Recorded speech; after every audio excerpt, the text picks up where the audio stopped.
I'm Nikki, and this is my podcast, Come to Mind. Today, I've got a really exciting guest that I am been waiting a while to have a chat to. Her name is Mehreen, and she's a humanitarian activist, and I'm really excited to pick her brain today. Hi, Mehreen. Nice to meet you. Hello, Nikki. Thank you. It's lovely to be here. It's good to finally meet you too. So I would like you to do a bit of a backstory about who you are and what you do, and we can open some people's eyes and get the conversation going. Sure. I think in terms of me, the first thing I always tell everybody is I'm a daughter, and then I'm a wife, and then I'm a mother. And those three titles, so to speak, are what makes me do the other stuff that I do.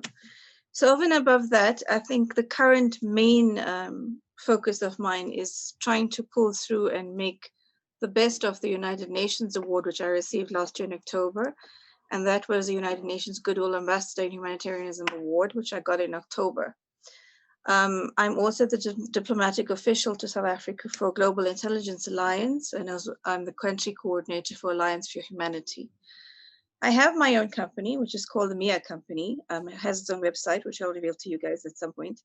And through there, I motivate, empower, and advance. That's what the Mehreen is, the MEA. So motivate, empower, and advance. And that's for children and women more than anything else. That's always been my focus. And then I'm also a co-founding director of Helping Hands Social Society, which is where a lot of the humanitarian work gets done through. A lot of work had to get done from last year to now. So over and above that, I belong to lots of global platforms as well as national here in South Africa. I do a lot of work in terms of community-based skills development and pulling up communities. So there's a lot more to me. Attached to all of this is my academia. I've studied law, financial forensics, and psychology. So I'm just one of those people who don't stop. I just feel like the more I have to my power in terms of knowledge, the more I have to give off. And that's kind of where I am at the moment. That's incredible. That's, you've got a list of accomplishments and, your education level. It could be intimidating to people, but at the same time, the work that you do feels like it's so hands-on and on ground level. What was the motivation? What got you started? I think, what the thing for me is and I tell this to everybody. Lots of people say, well, Mehreen, why do you have so many different degrees and whatever? And I never, ever put up, even if you look at a business card on my website, you don't find the degrees and those credentials up there, because that's not what makes me me. As much as I get the education, there can be 20 certificates there with my name on it. For me, Nikki, they mean nothing unless I add value to them. And the value to each of those certificates is what I give off from the knowledge I gained. And that's where the humanitarian aspect comes in. So it's not so much that the certificate has to bring me monetary wealth. The wealth that it gives me is what I get from my heart and making a difference in somebody else's life. That's what's important. But my journey for this kind of work started at the age of 14. And I would never have known it back then, but that's when it started. And that was me tailing behind Granddad and doing everything Granddad was doing. And then, of course, I was reeled into a family friends event in Cape Town when I was 15. And she was a lecturer. And I said to her, why am I here? And she said, because you're going to talk. And I thought she was joking. But she said to me, now talk to these ladies, tell them about you and tell them what you want to see them do better as moms. And so randomly, and I took the mic and I did it. And at some point after you grow up, and then we all do this, I think. Lots of us go through the stage of, what am I going to do with my career? And culturally, I know for us, it's a lot of what would mom and dad be happy with. So you go into these different career paths to try and find what works. So the law worked kinda because it made everybody else happy. It didn't really make me feel fulfilled, etc., etc. But then I had life throw me curveballs, which it does to everybody. And one of those left me paralyzed, where they said I wouldn't walk again. And I wouldn't be able to have kids and, stuff like that. And when you're lying there on that bed, like in your 4th week, and they tell you there's just no hope, you lie there. And I was like 22 years old at the time. And I'm thinking, wait, I'm not going to lie here like this. So surely there must be more. I did a lot of work. I'm studying. I got so much dreams that I want to do. And why is this happening? In the meantime, there was also a stage in my life where I was very rebellious. I used to do my own thing. You know, as an only child, sometimes you'd get tired of pleasing the world, pleasing mom, dad, the whole toot, and you just want to do your own stuff. And sometimes you really need to fall to understand the logic behind elders' guidance. So I fell, but I had to pick myself up. So that was when I felt like, you know what, I can't do stuff just for others. I got to do it for me from here. And that's when I'm going to really feel the difference. And when I made that intention is when I actually started to heal my body. So that's when I found there's definitely a link between the mind, body, soul, and I delved more into that. That's when I decided to do the psychology part, and the NLP came after that, and the CBT came after that. So it was that sparked that interest, that sparked that journey of more about you as a person. What happens to you? What happens with your mind? What happens to your nervous system, with your mind, your emotions? So I kind of reeled away from the law and will now put everything into one basket, but so to speak, where I can pick off what I need when I need it. So I'm grateful to the creator that I have as much as I have in terms of academia, but it's there for me to use wisely to make that difference to others. So I'm grateful to him because I'm walking today. I am a mother today. So I defy the medical things there, but I'm not saying everybody can defy it, but I'm saying a lot happens with your mind. A lot happens with your mind and your mental capacity. And sometimes we just don't like to realize that we're wrong in certain behaviors and we've put certain things on us. And we need to change certain things about us to make the difference. We prefer, and it's comfortable to say it's your fault. It's so-and-so's fault and they did this and yes, they all do those things. But yeah, that's when my journey started. And I'm really glad to have gone through all those negatives in my life, because that's what made me who I am today. I mean, you could easily have sat back and just been a victim and gone with it. Yes. I can understand one now of the those link, you know, of that empowerment, yeah. Bringing that into the work that you do because you've lived it, you did it. Yeah. And you know, the thing for me is what I give off in my lectures or whatever it is that I do with the empowerment segments, especially, is I don't give off what I learned in theory in those psychological textbooks. I'm not saying they're not good. They are good. We need them. But they're not humanely based for daily given advice. I give off based on my experience. So when I talk to people, I talk based on what I know works. And you would know this, Nikki, when we talk to large crowds, when we talk to people, there's a humane nature to people that will rather take in a story, a gossip story. You know, like if I'm sitting with a group of people and they're just giving do's and don'ts on certain projects, and I'm like, yeah, okay, I'm not going to really grasp a concept. But if somebody's sitting there telling you their story, somehow something about that story is going to stick with you. So I honestly believe that each one of my dark tunnels that I had to go through to find a light. But that light's not just for me. That light is for other people too. So what I give off is my experience, what I know works. It's not just some theory from a textbook that I'm trying to relate to you that you need to go to do for yourself, which is why I don't mind it if people come back to question, because I can give you the answer because I went through it. And that's really where I think the excelling works, is that humaneness that I can relay with you. I can actually empathize with you because I've been there, as opposed to going to someone who you can sit with and they'll say, I understand how you're feeling. And you have the response, oh, no, you don't. What would you know? You're sitting there and you're judging me. I'm not judging you. I've been there. And then you can tell them a bit of your story. And then it's like, oh, okay, now I can relay with you. So yeah, it does. So we're going through a time now that is obviously unprecedented, and you know, the world, I think the real pandemic is going to be the impact on mental health. I'm not sure if you agree with me. Certainly seeing it already amongst, you know, children in my children's grades. They are starting to really show it, and that's where I'm seeing it most of all. And you know, obviously they are our future, and if they are being impacted on a mental health level, you know, it's quite scary about what's actually going to unfold. And I was just wondering, you know, how's that impacting the work that you do right now, and what is your take around that? I think it's impacting hugely. I can tell you one thing for me personally is I believe as much as we have this pandemic of the virus, Nikki, I think we have 3 other pandemics we're dealing with. We're dealing with a pandemic of hunger, we're dealing with a pandemic of poverty, and we're dealing with a pandemic of mental health issues. And each one of those is getting worse and worse as the days progress. So we might be finding solutions somewhat for the virus and how to cope with the actual medical issues with the virus. But these other three pandemics are not getting resolved at all. People aren't even touching them. I don't know whether it's because of fear of what the reality is if we have to face them. But those are my three other pandemics that I have going on at the moment. And I have seen this firsthand.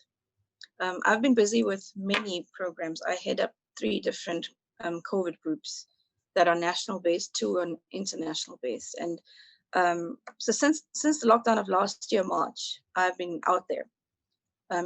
I used to go into the locations to do the feeding, to give out hampers, to try and be with people.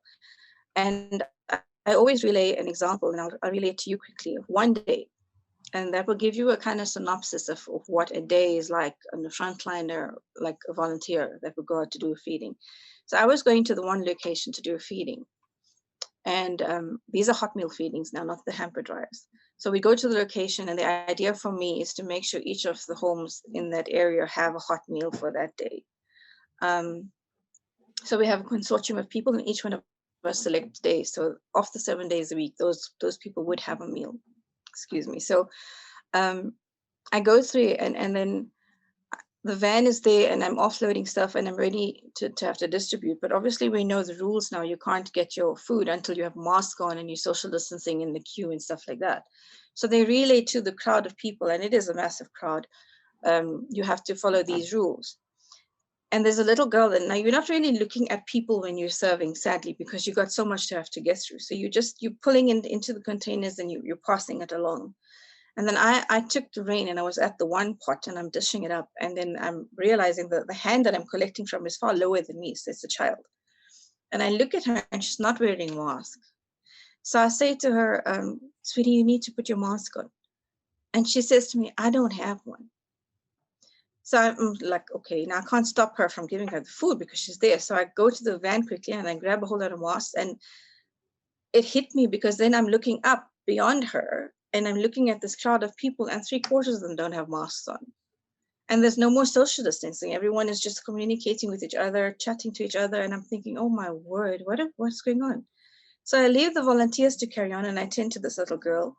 And habit with me is with kids, I tend to like to bend down and talk to them eye to eye. So I bent down to her, of course, keeping the distance still. And I said, you need to put this on now. So I give her the mask. And she says, but I don't know how to put it on. So then you go into the exercise of trying to teach them what this is. Now, as I'm teaching her to put the mask on, you notice everyone's starting to peek and get interested in what are you doing? And then I realized this is not going to be a feeding scheme day. This is going to be an awareness campaign day. So then you break these people up, and then you stand there and you start talking to them what this is. And they don't even know what social distancing is. Half of them have never seen what a mask is. And then I find the little boy sitting there and is so upset. And you go to, somebody says to me, there's somebody here, and he's just really not well or something. So you keep your distance still, and you go and you ask what's wrong with this little boy. And he's like, I don't know, but I saw your van, and I thought this is God's will, because we had no food for 2 days. I couldn't come up to get from the other vans, and today I came because my mother was sick. And I just so one day is all of these things. And I'm thinking to myself, is this what's happening everywhere in the world at the moment? And the following day, I had a conference call with the European Union and stuff regarding what was happening in South Africa. And I posed it to them. And I said to them, it's well and good for us to have people come up and say, you guys have got to wear the masks every day, and you have to be social distancing, and you have to wash with soap and water. But did anybody stop to ask, how are these people going to get masks in certain areas? How are these messages going to get to them who don't even have the TV to get the message from you? How are they going to understand these messages you're sending? If somebody's going to tell them social distancing, they don't even understand what that means. So we never really gave it the effort to make sure people understood the concept. And when we broke into level 3, I think people just misunderstood that concept totally last year. And everyone just felt this virus had disappeared suddenly. So when it hit us in December, and the second wave is really, really, really come back with I'm going to get you attitude, it just took us all by storm. And the rife thing now is everybody's aware. So that awareness campaign is not the problem anymore. Now it's the anger campaign. It's the mental health issues. It's the emotional. You know, you go out there and every single person you're talking to has got an emotion that is negative. Sure. There's not a person that I'm going to and seeing that has got something positive to say about this. They know someone that has passed on. They're angry about something. They're frustrated about another thing. The kids don't even want to play because when they play, they're playing, even their playtime is with negative kind of games. It's games about attacking. It's games about fighting. It's not anything that's positive around us at all. And that scares me, because how do we then go back to these people and reinstate that there's a little bit of hope, there's a little bit of faith, and there's a little bit of okay? Because words for them are not going to mean anything anymore. I personally lost three very close people in the past 2 weeks. 2 weeks ago was my cousin brother, who was very young.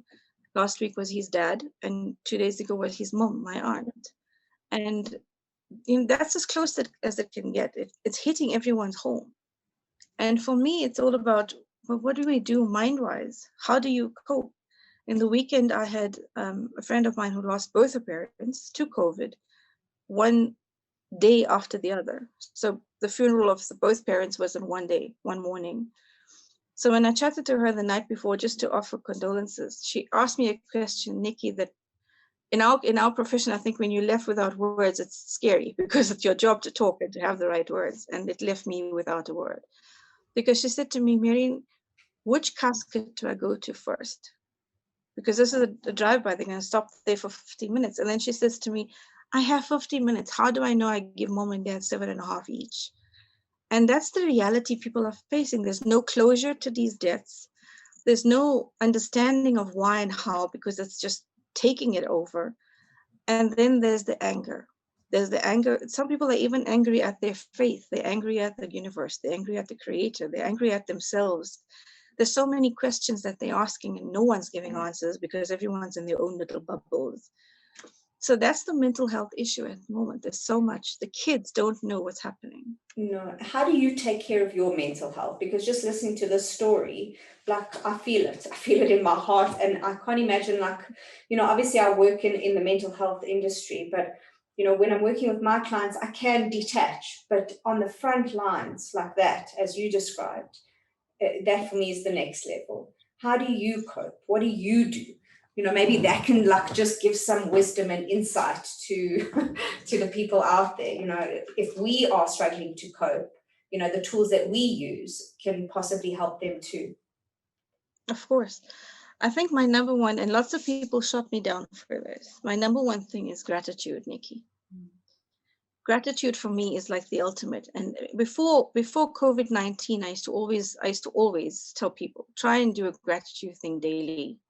3 points a day for what you're grateful for. Even in your face of adversity, be grateful for something, because in that gratitude, you will find strength somehow to find positivity in your mind. So post COVID-19, we're probably going to need the same, but we're currently in it. And many people just don't see what can they be grateful for now. And I say to them, you're standing and talking to me. You're on a telephone call to me. You're on a video call to me, and you don't have an oxygen tank next to you. That's something to be grateful for. You have the technology to still be able to reach out to somebody to give you some guidance in some form. That's something to be grateful for. The fact that you woke up today and that you're okay still, and you're able to do the steaming that everyone's asked you to do, that you're able to do things for yourself, that's a lot to be grateful for. When we start to look around us and see, yes, we're faced with all of this around us, but I'm still okay. I'm here. And one of the philosophies I like to use is that if we have to picture this virus, we know the little pictures, you know, coronavirus, corona this and corona that. But if you have to picture this virus, and if you picture this virus, for example, as an octopus, it's got its tentacles all over the place. We all know that it's there. You can't see it though. So you don't know where that tentacle is. Do you want to go anywhere where you know it might just touch you? Not really. So if that's the view that you have, and that is the octopus that's there, that octopus is not you. You can still take control of a certain number of things. Absolutely. So my philosophy is deal with what you can control. The virus is there. I can't control this virus, but I can control me. I can control me. I can control my thoughts. I can control my reaction to the virus. I can control how I act right now, but I can't control the virus itself. And if that becomes our philosophy and we take cognizance of it and we know, listen, I can do this and I can do that. I can't do that because it might be risky. You know the cons and cans. You know what I can do. Do the I can. Focus on the I can. I can be grateful. Yes, I have lost. And you know what, even in losing my aunt, for example, my aunt was somebody who is a woman's activist for very, very long, most of her life, really. She dealt a lot in women issues with DV and GBV, etc. And in losing her, of course, there's the pain, there's a heartache. I lost somebody who was very, very close to me. But in all of that, there's also somebody who gave me memoirs. In all of that, there's somebody who gave me something that I can be grateful for. I'm grateful still that I had her. And I'm sure at some point, there's some gratitude in her that she had me. So we were a gift unto each other at some point from above. So be grateful that you had the person that you've lost. And in that gratitude, you appreciate them. And it doesn't take away the pain, but it eases it a little bit to understand that that loss is not something you could control. It's beyond your control, but what's left within your control is how you cope with it now. So change your mechanism, change your thought process. Instead of saying, I lost, what have you gained? You gained the memoirs of somebody who was a gift unto you. So it's all about the mental concepts and how we're actually taking it in, I think, really. So if I'm understanding correctly, like when you go out into the front lines, it's also about being grateful for the life that you have, and also, I suppose, being grateful that you get to be out there and to be doing something. And also, you know, I suppose even grateful to have those feelings of sadness, you know, that I can feel and that I can experience life on every level. And that when you go home to your family, to maybe love your family that little bit more that day. Absolutely. Absolutely. And to prepare a meal with a little bit more love just that day, you know. I really like that. Yeah, it has the catalyst effect. And that's what we're all about. We want to make that difference to one. I always say, if we can change one, we change a little family unit. When you change a family unit, then you're able to change a little community. You change that community, then you're changing a society. You change a society, you can change a nation, but it starts with that one. Absolutely. And a lot of it starts with a female in a home. So we really need to change how we view things. The reality is always there, but if it's outside of you, what could you control? You really couldn't control much outside of you. You can control you though. So one of the biggest things for me is to be grateful. I'm grateful for a lot at the moment. I'm grateful for so much that I'd say, even in the face of adversity, I say thank you, because there is someone in the universe going through a lot worse than me. So when we start to view that concept as becoming part of who we are, then that gratitude becomes a form of patience. And that's what we need a lot of right now. That patience and tolerance is what we need. And that's going to be able to get us to be able to be more united in our fight against this virus. Absolutely. Because we need to be patient with each other. What message do you give to women? Because especially, I mean, I suppose it's all over the world, but certainly in our communities here in South Africa, where women feel disempowered a lot of the time, like what advice, what guidance do you give to these women that say, like, actually you are the heart, you're the pinnacle, that your whole family revolves around you? How do you get a woman to know and to see that? I think the number one for women is this word empowerment, Nikki. This word empowerment, we know of it now. It's been around for like a couple of years now, and it's all over the place. But if we have to sit and think about it, empowerment has been with us all our lives. If you think of your mom, your grandmom, your great-grandmom, these are women that would wake up every morning, they would get up, they do what they have to do for everybody in that household, and everyone would get taken care of properly. The days would go by, whether they would work or not. If they had to work, they would work. They'd come back. Still, families are seen to. Meals are ready on time for the night. Kids are put to bed. Kids' homeworks are done. It's been for generation upon generation. That is empowerment on its own. It's been there. We have had it in us throughout our lives. Empowerment is not power over another. Empowerment is you having power over yourself. And yourself is self-growth. Yourself is self-development. When you look to grow yourself, if you are looking to grow yourself for you first and for the betterment of you and to find the best version of you because you want to be the best of you, then you will be empowered. But when you want to try and become a better version of someone else, that's not empowerment. Sure. That's competition. And that's where I think a lot of women go wrong. I get shot down for that too, because women don't like to hear that. No. And we have a lot of women in society that would compete with others for empowerment, but they don't. That is not empowerment. That's you competing. When you do it for you as a self, remember, if you're in a household and you have your kids and your husband, or even if you're not married, just you with your parents or whomever you're with, or even if you're alone, if you're doing it for you, the change is with you and it becomes you. When that change becomes who you are, everyone around you notices it. And that's for your better. If it's for the better for you, it's going to be the better for them because they're going to notice that betterment. It has a catalyst effect. They're going to start asking you how, why, what did you do? The next person's going to want to try and do the same. So if you're a woman in a home and that's what you're doing, your husband's going to know that. Your kids are going to see it. They're going to feel it. They're going to be feeling and wanting the same, better feeling. So what more catalyst effect do you need to create that home that becomes more wholesome? Absolutely. Culturally, for us, I know lots of women have issues where they say, well, my husband doesn't want me to be empowered. And I always say, well, why? What is his fear of you being empowered? It's also the concept. Many people, many men also felt that or feel that if you're empowered, then you're going to become less family orientated. You're not going to be the wife anymore. You're going to become this powerful woman who's going to just exit the home. It's not like that. Just make sure that when you're growing yourself, because that's what empowerment is, your self-growth. When you're growing yourself in the best version of yourself. If you are a daughter, you're finding the best version of how to be a daughter. But you're a daughter unto someone. The daughter is still you as a person. When you are a mother, when you are a wife, identify your roles, grow in the role that you're in. And when you're growing in the role that you're in, then the person that you're giving off the role to is going to see that growth in you. So they don't need to feel isolated from your growth. They want to grow with you. And that's where you don't have to break up family units because you're being empowered. You can grow them.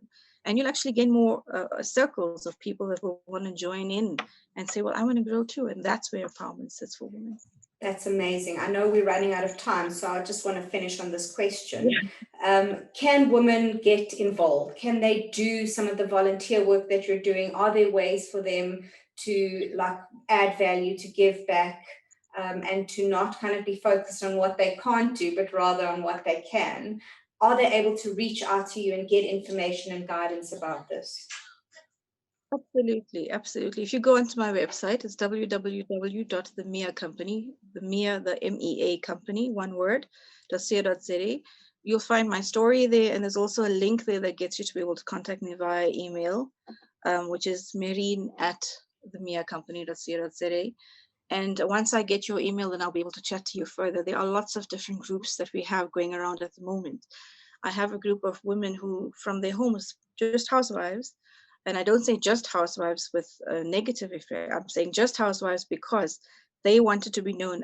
We're just housewives. So we said, that's fine.